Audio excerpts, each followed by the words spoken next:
On set was incredible. I didn't actually work with any stuntmen on the set. He's known for being calm, patient, and respectful to almost everyone he meets. But even Mike Wolfe, the longtime face of American Pickers, has his limits.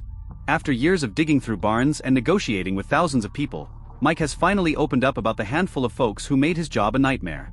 Yep, he actually named 5 of the worst people he's ever worked with on the show, and the stories behind each one are just wild. If you've watched American Pickers, you know Mike usually keeps things positive. He's always polite, even when the seller is tough or the deal is falling apart. But behind that easygoing smile, there were times when things nearly boiled over. Some people weren't just difficult, they were dishonest, rude, or just flat-out frustrating to deal with. For years, fans have wondered what it's really like behind the scenes. Were there moments when Mike wanted to walk away? Did people ever try to scam him? Were there deals that crashed and burned off camera? Well, it turns out the answer is yes to all of those. And now, Mike's finally sharing those moments, and calling out the people who made them happen. In this video, we're going to count down the top 5 worst people Mike Wolfe ever worked with on American Pickers. Each one comes with its own story, and trust me, they're not what you'd expect. These are the moments you didn't see on TV, the tension, the drama, and the deals that fell apart in real time. Stick around, because by the time we hit number 1, you'll be shaking your head just like Mike did. And hey, if you've got a favorite Pickers episode or a time you thought someone was being shady on the show, drop it in the comments. We'd love to hear what you noticed that maybe others missed. Let's start with someone Mike referred to as the deceptive seller. Now, that's not their real name of course, but it perfectly fits the kind of experience he had. This was one of those picks that looked promising at first, an old property, full of antique signage, gas pumps, and rare motorcycle parts. Mike and the team had driven hours to get there. Everything was lined up ahead of time, the items were photographed, and the prices were discussed. But the moment they got there, something felt off. The seller suddenly changed his attitude. He claimed that he never agreed to the original prices. Some of the best pieces that Mike had planned to buy were suddenly not for sale anymore. And to make things worse, the guy jacked up the prices on everything else, by a lot. Mike was polite, but you could see he was frustrated. You could almost hear it in his voice when he said, "Well, that's not what we talked about." It wasn't just about the money. Mike has dealt with tough negotiations before. What bothered him most was the dishonesty. He values trust when making deals, and when someone goes back on their word like that, it's a deal breaker.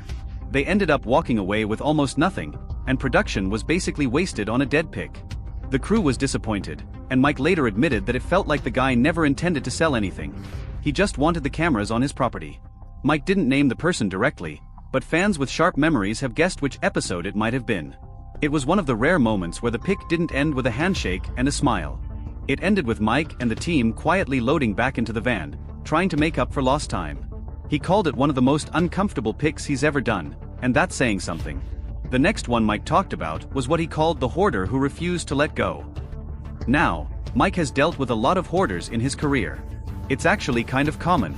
People collect for years, sometimes decades, and when it's time to part with things, emotions get involved. But this one seller took it to a whole new level. The guy had barns stacked with some of the most incredible vintage items Mike had ever seen. Early Harley-Davidson parts, rare advertising signs, jukeboxes, even antique toys in their original boxes. From a picker's perspective, it was like hitting the jackpot. But the problem wasn't the stuff, it was the owner. He flat out refused to sell almost everything, even after inviting the crew in and agreeing to film. Mike said he tried to be patient. He spent hours walking through the property, making gentle offers, sharing the stories behind the items to connect with the guy.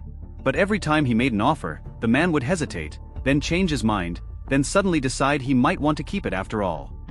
At one point, Mike offered way above what something was worth just to get the ball rolling, and the guy still said no. What made it worse was that they had set up the entire day for filming, and nothing was happening. The crew was just standing around waiting.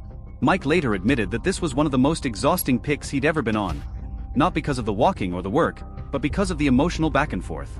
It was like trying to buy something from someone who already made up their mind, but didn't want to admit it. In the end, Mike walked away with maybe 1 or 2 items, not nearly enough to justify the time, travel, and setup. He said he left feeling mentally drained, which is rare for him. Usually, even a bad day of picking brings a few laughs or surprises. But this one just left a bad taste. Sometimes it turns out, the biggest barrier to a good deal isn't money, it's people who just can't let go. Now this next story is wild. Mike called this guy the setup seller, and once you hear what happened, you'll understand why. This was someone who clearly knew the show and how it worked, but instead of being excited to share his collection, he tried to turn the whole thing into a money-making scheme, right in front of the cameras.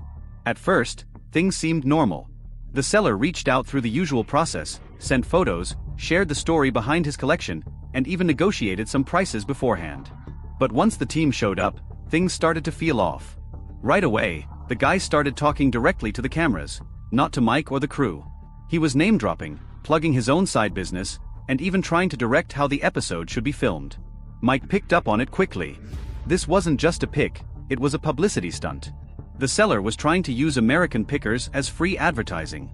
Instead of focusing on the items or making deals, he kept pushing his brand, dropping links, and steering conversations back to himself. It was awkward, and it made the whole thing feel fake, something Mike works really hard to avoid on the show. What made this situation worse was how aggressive the guy got when the team didn't play along. He kept asking the crew to reshoot certain moments or tell Mike what to say. When they refused, he got frustrated and started backing out of deals they'd already agreed on. At one point, he even threatened to call the network to complain, thinking he could control how the episode would be edited.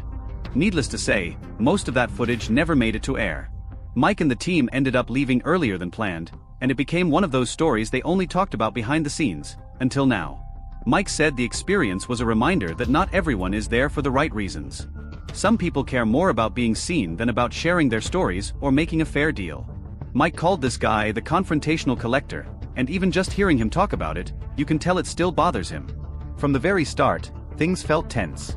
The man had a serious collection, vintage radios, military gear, and some incredibly rare signage, but he had an attitude that made everyone uncomfortable from the moment they pulled into the driveway. As Mike tried to introduce himself and ease into conversation like he always does, the guy immediately started throwing jabs. He was dismissive, constantly interrupted, and acted like Mike didn't know what he was talking about.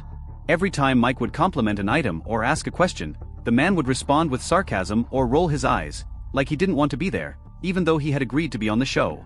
At first, Mike tried to stay patient. He even joked around a bit to lighten the mood. But it didn't help.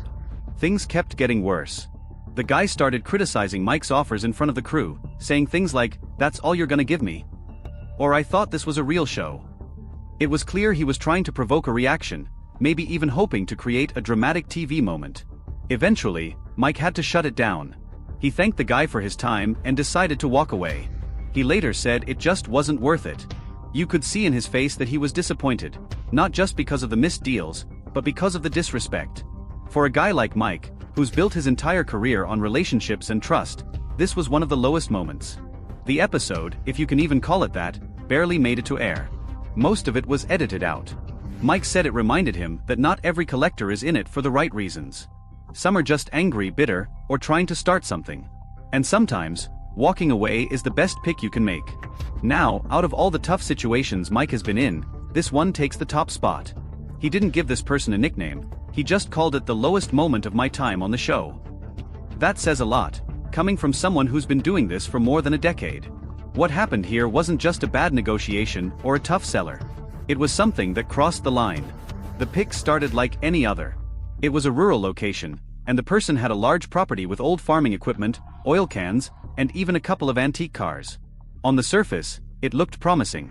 But what Mike and the crew didn't expect was how this guy treated the people around him, especially his own family. During filming, there were moments when the man would snap at his wife, yell at his son, and openly argue in front of the cameras. It made everyone on set extremely uncomfortable. Mike tried to keep things professional, focusing on the items and keeping the energy positive. But after a while, it became clear that this wasn't just an awkward moment, it was a toxic environment. The man started getting short with the crew, barking orders, and even insulting them when things didn't go his way. He accused Mike of trying to steal from him with low offers and began questioning everything they did. It didn't feel like a pick anymore. It felt like walking on eggshells. Eventually, Mike made the call to pack up and leave. Not because the items weren't valuable, but because it just wasn't worth it. He said the energy was so negative, he couldn't in good conscience continue filming. Later, in an off-camera conversation, he said, "That wasn't just a bad pick. That was a bad person." And that's a rare thing to hear from Mike, who always tries to see the good in people. This experience left a mark on him. It reminded him, and the crew, that while American Pickers is a show about finding treasures, it's also a show about people. And sometimes, the hardest thing isn't saying no to a bad deal. It's recognizing when someone's behavior is so damaging that you have to walk away, no matter what's on the table.